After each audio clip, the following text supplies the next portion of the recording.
नमस्कार बंधुगण।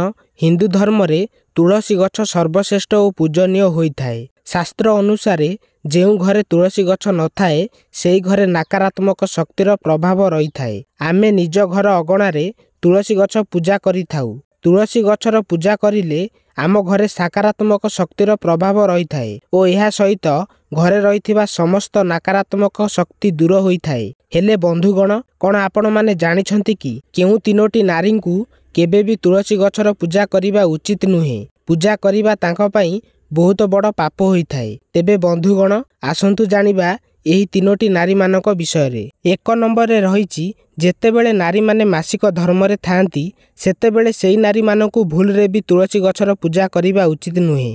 जेतेबेले झियो माने मासिक धर्म पालन करती सेतेबेले सेमानकु एक अलगा घर दिया जाई थाए। प्राचीन कालरू एही प्रथा चली आसुची। एही समय रे महिला मानकु पूजा पाठ न करिबा पई उपदेश दिया जाए। 2 नंबर रे रहिछि साधारणतः विवाह करिबा परे सबु नारी को तुलसी पूजा करिबा उचित। हेले बंधुगण, कौन आपण जानिछंती जेउ झियो 7 फेरा न नेई विवाह करिथिबो बा से हिंदू धर्मर रीतिनीति अनुसार विवाह करिनथिबो ता पई तुलसी पूजा बहुत बड़ पाप होइथाए।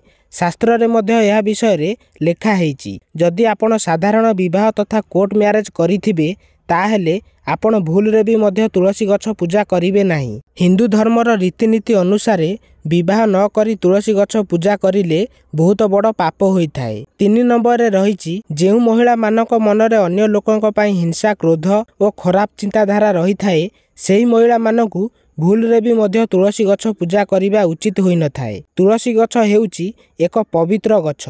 एही गछर पूजा करिबा समय रे मनरे खराब चिंता रखिबा बहुत बड़ पाप होइथाए। यह विषय रे हिंदू शास्त्र रे मध्य वर्णना होइछि। जदि आपण माने एई सबु भूल करूछंती ताहेले तुलसी देवी को क्षमा प्रार्थना करी निज भूल को सुधारंतु, नचेत आपण बहुत बड़ पापी रूपे दंड पाइबे।